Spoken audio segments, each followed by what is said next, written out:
With the new December update around the corner for Solo Leveling Arise, where they're going to be going into the Jeju Island raid and they're going to be releasing a ton of new stuff, I wanted to go back and do another beginner's guide because it's been 6 months or so since I put out one, and there's a lot of content that's in the game. To be honest, Solo Leveling Arise is easily one of the most free-to-play, friendly / generous gacha games you're going to play, and I know that's kind of weird because sometimes people don't think that's the case with Netmarble, but I think with Solo Leveling they have truly hit it out of the park. And if you start a new account, I think now is going to be an amazing time. I mean, I get crazy stuff every update, every few weeks, where they just give a bunch of stuff like tickets, gems, whatever. I can only imagine what kind of paradise a brand new player is living in. So that being said, I'm going to walk you guys through some of the most important things that you need to focus on doing in this game. But before we dive in, make sure you subscribe. About 80% of viewers aren't subscribed to the channel, and if you are in that 80%, you're not going to regret it. Make sure you stick around for more content going forward.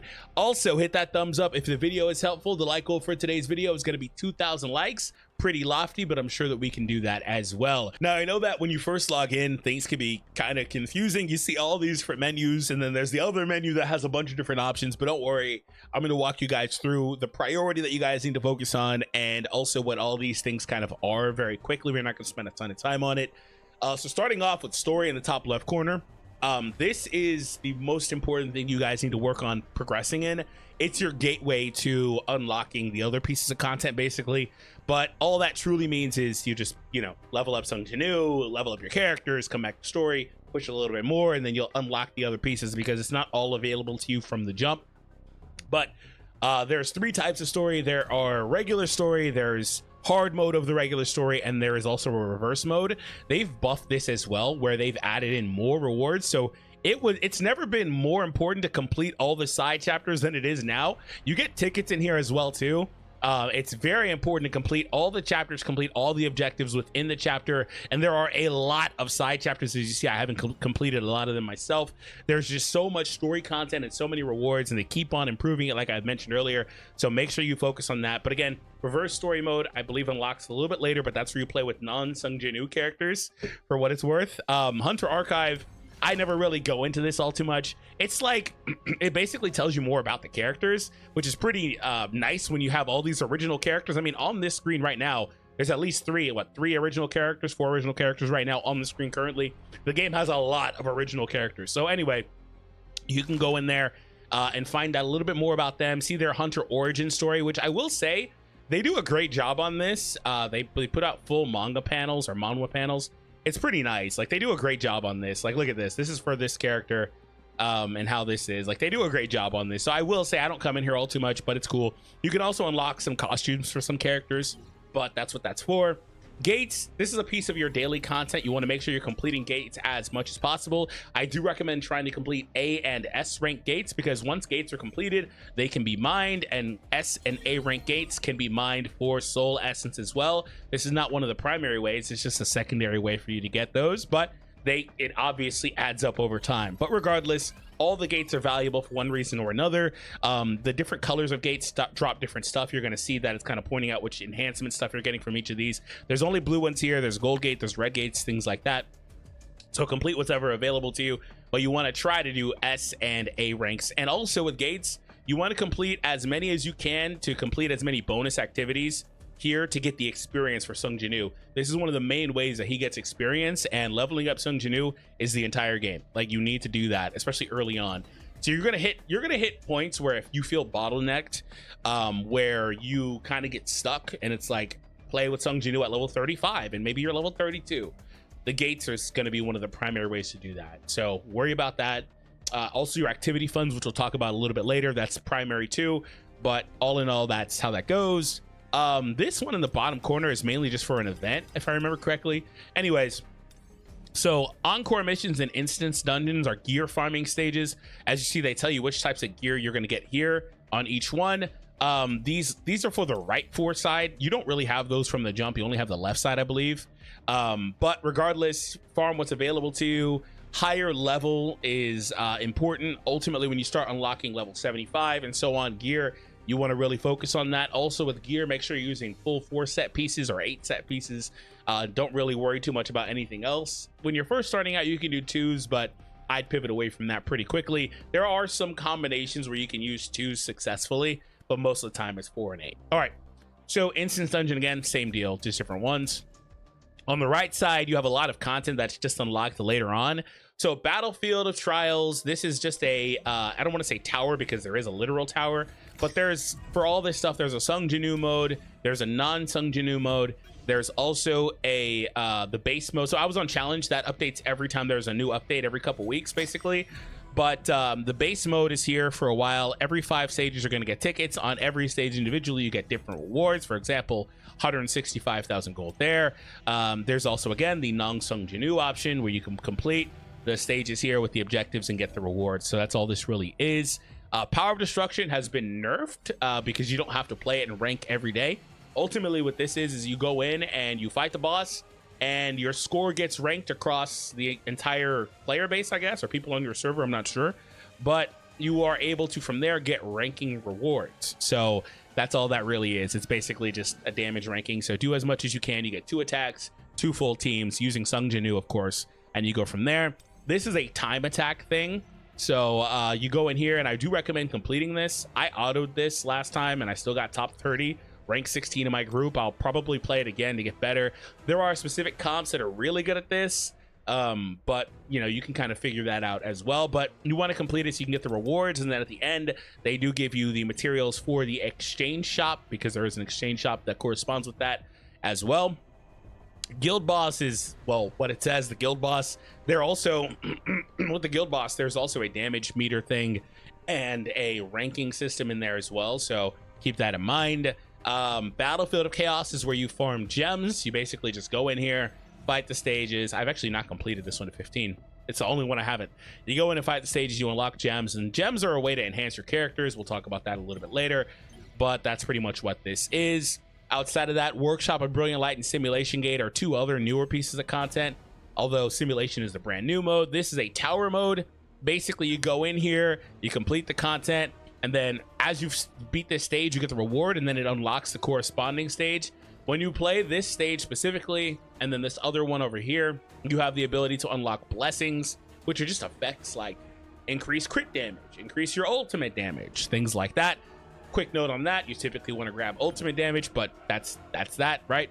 You get rewards. There are 2 different kinds currently. This will obviously change as we go deeper into the future. Simulation Gate is a rogue-like game mode. It has an entire grid out. If you've played Honkai Star Rail's Simulated Universe, that's basically what this is. It's a similar idea. You go in, you choose your path, and so on and so forth. All right, so that's everything in that main menu, and we're going to talk about this one here. But before we do, there's something I wanted to show you guys. As part of the Netmarble Partner Creator Program, I have the ability to have you guys support me and give you guys rewards. So if you guys are interested in getting consistent rewards, this does constantly update, but 500 Essence Stones, SR Design. Essence Stones is the material you need for summons. It's basically this game's, you know, premium currency.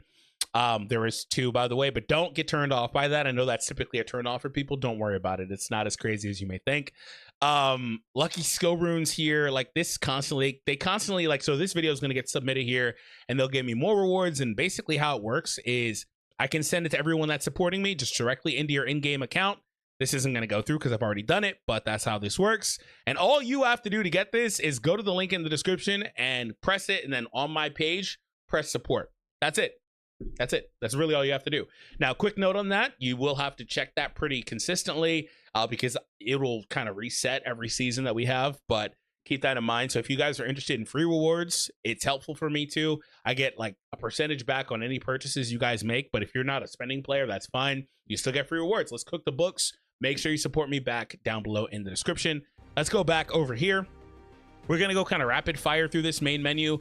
Guild, pretty self-explanatory. Get yourself in a guild when you can, especially if they plan to be competitive. Game modes is where we were just at. Sung Jinu is where you can go to Sung Jinu's page, changes equipment, stats, etc. By the way, I'm not going to spend a lot of time on this. You do want to invest primarily, if not only, into strength.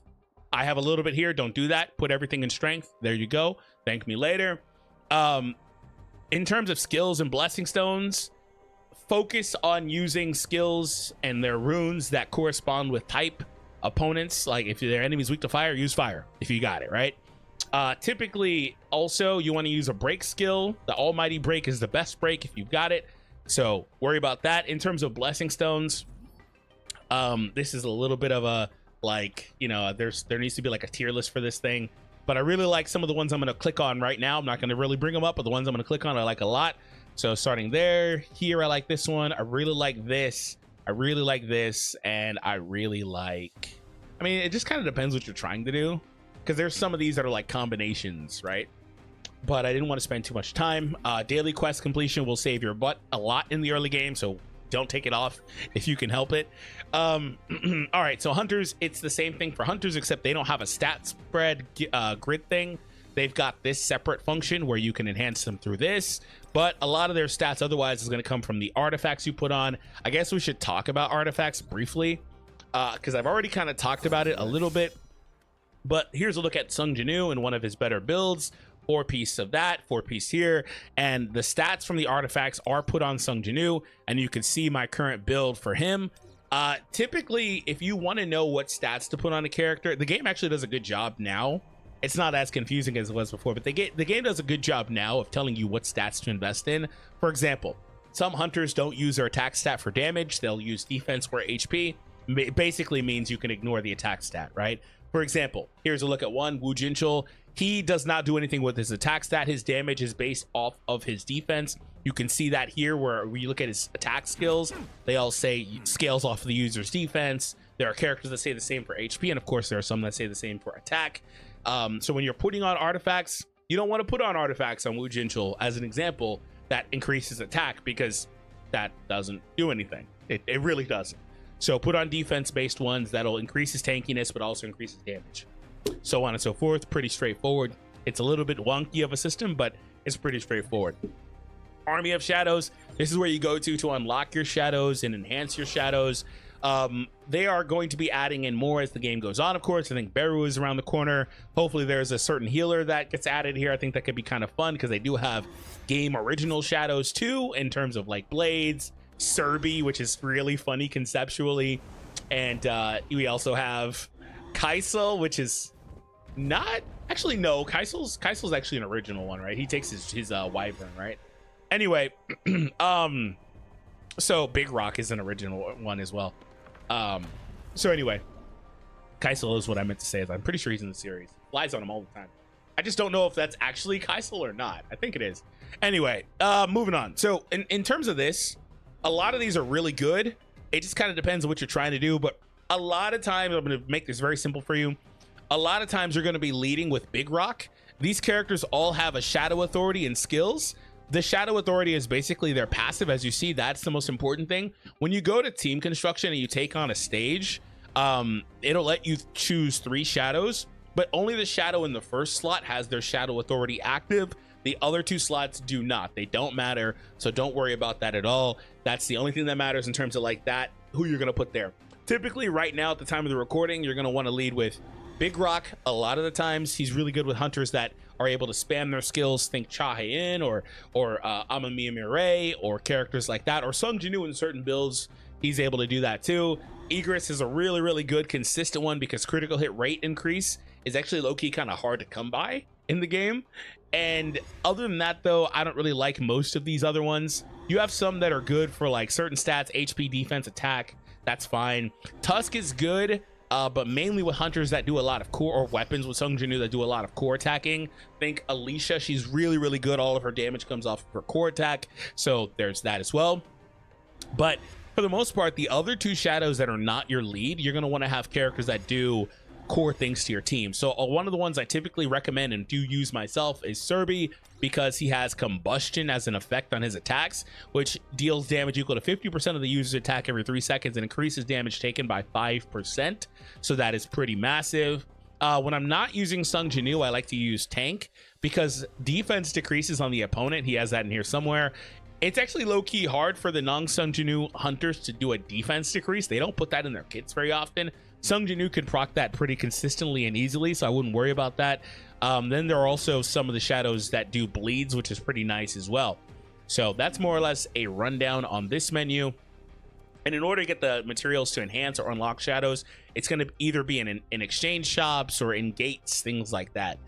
Remnant power, this is a little bit different. It's for monarchs. You're not worried about this anytime soon, but it's basically a grid system that increases the stat of the monarch. So, and also like Sung Jinu and other hunters that fit these specific criteria, right?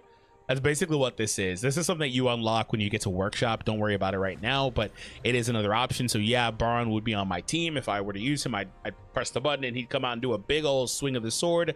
Weapons, artifacts, those are pretty self-explanatory. That's just the menus for those.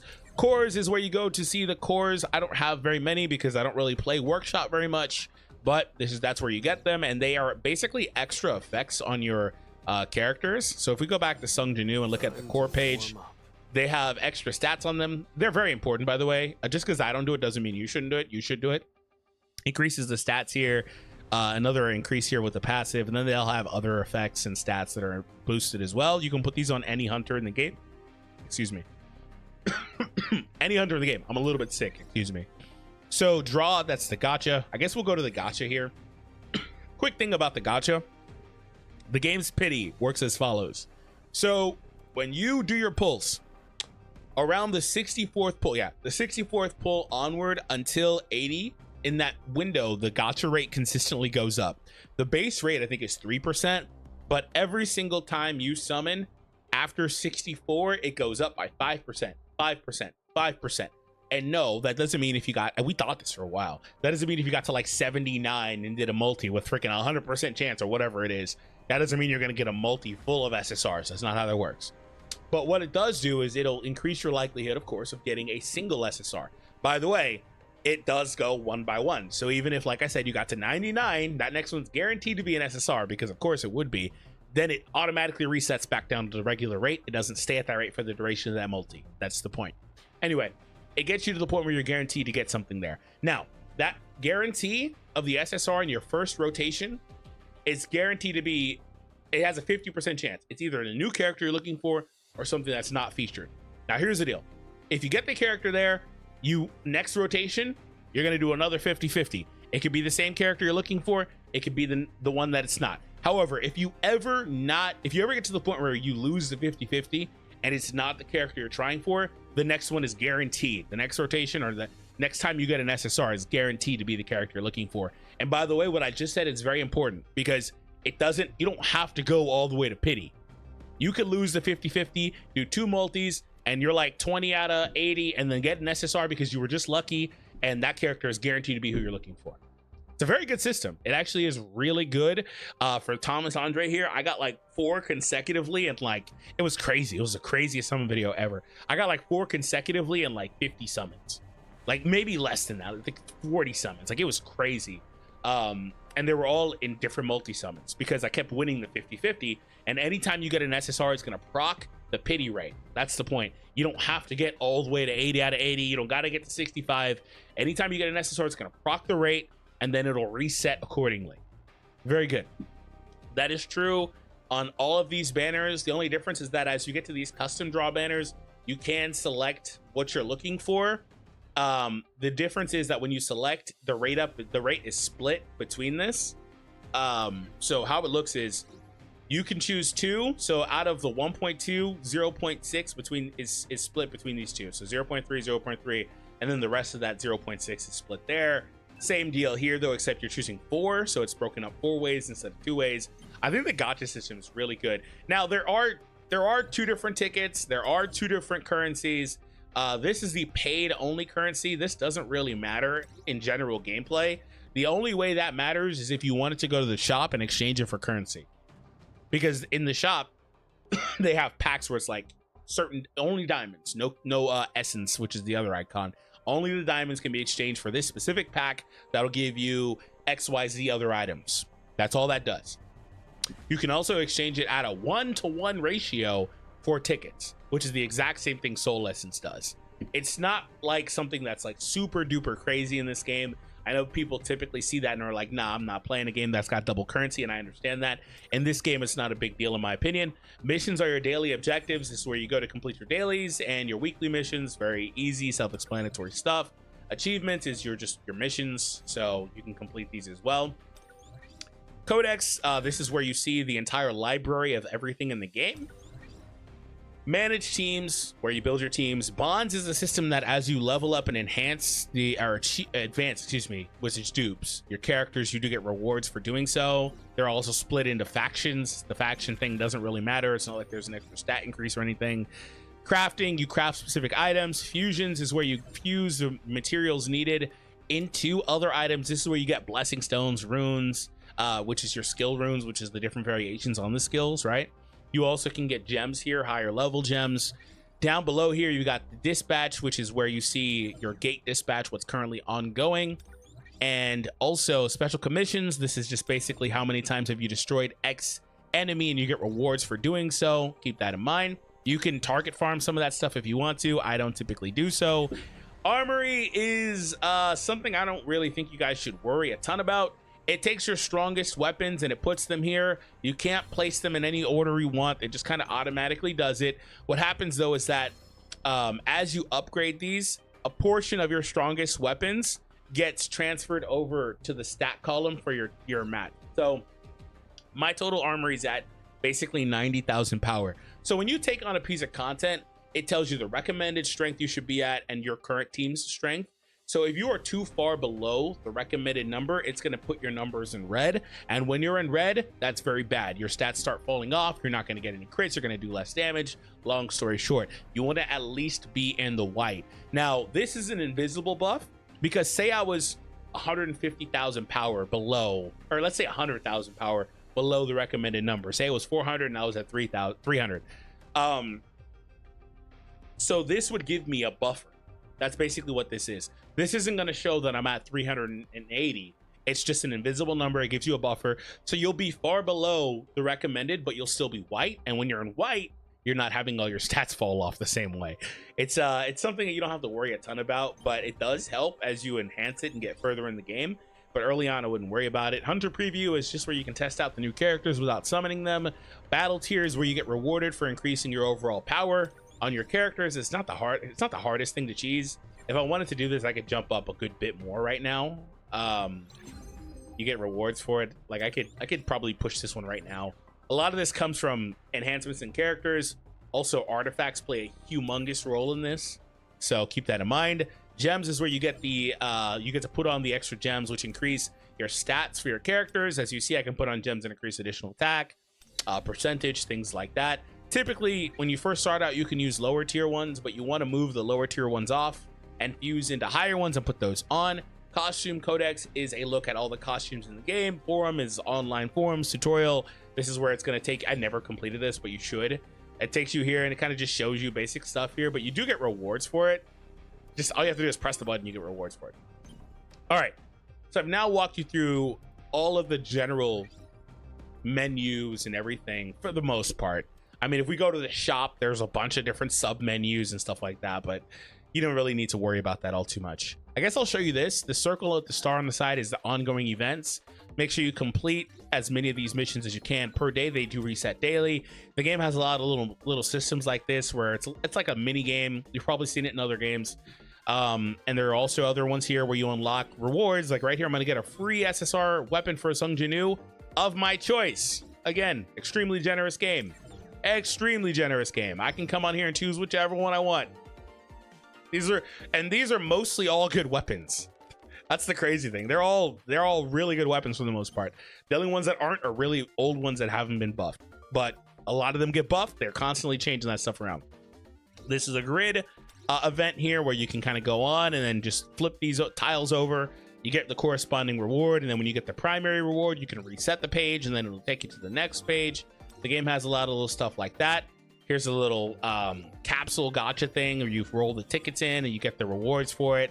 There's a bunch of little stuff like this, so you want to make sure you're completing it. There is also 2 battle passes with 3 tracks, which I think is extremely stupid. I guess I should mention this too. One of these tracks is specific to the gems, or the diamonds, excuse me. The deluxe pass is can only be used. No. The premium pass can only be used with the diamonds. That is like the only other thing that they're really used for. So keep that in mind. If you do care about the battle pass tracks, you can only get the free one, but there are 2 other ones. One's paid only, and the other one's basically paid only, but with diamonds. So, because there's no way to earn diamonds for free. All right, so let's talk about the priorities in the game. So throughout the entirety of the video, by the way, if you haven't already and you're watching this far, make sure you subscribe, hit that thumbs up. Throughout the entirety of the video, I've already given you guys a bunch of nuggets of information on things that you should be prioritizing and the way that you should be handling certain things as they become available to you. But I want to make it extremely clear from the jump here, or from the get-go here. Story. If it wasn't clear when we talked about it earlier, this is your primary objective. Story. So you're gonna hit certain roadblocks in the game of the story around like the 4th, maybe 7th chapter, somewhere in there, where the game starts telling you at first everything's smooth sailing, but then the game tells you be at a certain level to complete the content. But don't worry about that. The harsh reality with that is that you may just have to not really do anything for the rest of the day. I don't know any other way to say it. You may just have to call it off for the day and continue playing the next day, because what happens is your gates are going to reset, right? You're also going to get activity funds reset. Activity funds are right here, and like you can just open it here, I guess. If you've got the pass, you get far more, but regardless, you get experience here. So like sometimes you just have to do that. Now, my experience numbers and all that stuff are going to look better than yours will because my account's leveled up so far. But regardless, sometimes you just have to wait on that. But those are the only ways you're really going to get experiences, from gates and story and from activity funds. So if you ever get stuck, by the way, if you've unlocked hard mode, go back, play the side missions on hard mode, and play the hard mode in general. If you hadn't touched it, you will get a good bit of experience here, and that will help you with pushing through some of the early level locks that you could be potentially dealing with. But story, by and large, is the most important piece of content you're going to complete. And like I mentioned, you want to complete as much of it as possible because you're going to get a lot of those black tickets. The black tickets do not get you the brand new character that's available on the current gacha. The white tickets are exclusive to that. However, silver tickets. However, this game so far has had no limiteds. I do expect a limited to pop up for anniversary or something. But what that means is that all the characters that are here get put into the custom draw. So say you wanted Thomas Andre, in about 3.5 weeks or so, he's going to be added to the custom draw, and you can select him as a raid up, and you can just grab him like that. So do not use these willy-nilly. Sit on these until there's something you really like. Also, new Sung Jinu weapons are only added here. They do not put, or also there's a weapon gacha only, for the record. This is relatively new, but they don't put them on these banners. Also, they don't update the general pool for these banners very often. The newest characters on here are like 3 or 4 months old, basically. So they don't update these very often. So you're not going to get an off-featured character you need very often, but they don't put the weapon. So this is a brand new weapon, and it's only on the custom draw banner. So keep that in mind too. If you wanted to get weapons that are newer for Jinu, you're going to need to save those black tickets. Initially, it was like you get so many, you can spend them, things like that, but don't do that. I guess I skipped over one that's kind of important. Challenges. So challenges is something you need to be actively, and I'm behind on these. There's a lot more than I need to do. You could actively complete these as you go, but what happens is, as you see, there's a lot of black tickets available, and then as you get deeper in here, you start getting weapons and stuff, materials like this. Also, there's a scythe here, which is a good early game weapon, not the best later on as you move on from it, but you can get that. But challenges are something you want to complete actively as you're going. So regardless, story mode, hard mode, activity funds, gates, that's stuff you need to be doing daily. Also, be worrying about the constant ongoing events that you're focusing on. So let's talk about Sung Jinu and hunters a little bit more. So very briefly, I want to kind of just spotlight some weapons and hunters that you guys can look forward to and build around. Plum Sword, particularly when it's highly duped, but regardless, it has an effect where it increases your critical hit damage, which is extremely strong. So it is one of the primary weapons you can start your game account with. So focus on that if you can. Moonshadow, another incredibly strong weapon, another one to focus on if you start off today.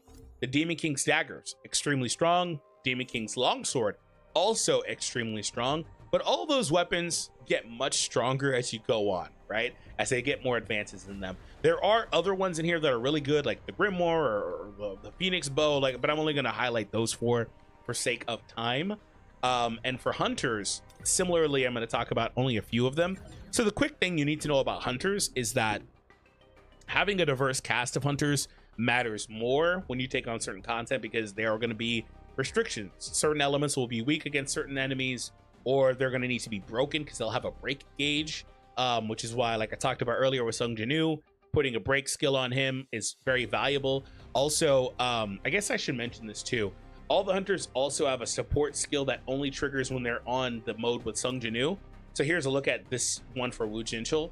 When the skill's used, it does a medium break, does some damage, wind element damage, and also increases the max number of dashes by 2 charges for 20 seconds. So that's really, really strong in my opinion. Coupling that with the break skill, really strong. Some other ones will give you more support-based stuff.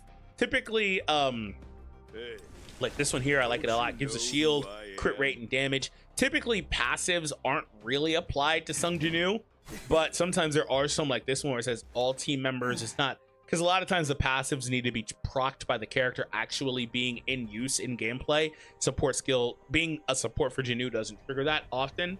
So that's one thing to consider. For example, even down here, when he uses his ultimate skill, the other things happen, but he's not going to be able to use this if he's a support character.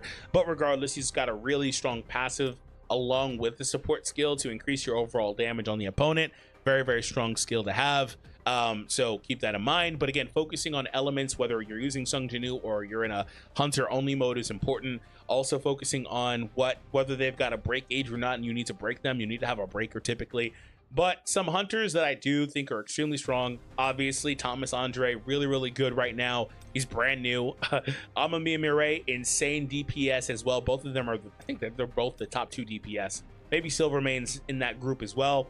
I like Silvermane, and he's an insane character. They buffed this dude like 5 times. He came out a little bit before global launch and early access. He's that old, and he's so good. I like Min a lot as a support. I like Isla here as a support. Jiggle physics as well are crazy. I like Go as well. Breaker, one of the best ones in the game. And I already kind of talked about Wu. I like him a lot. I also like Harper. She's got a 2-man thing going on with Charlotte too, so pretty fun there.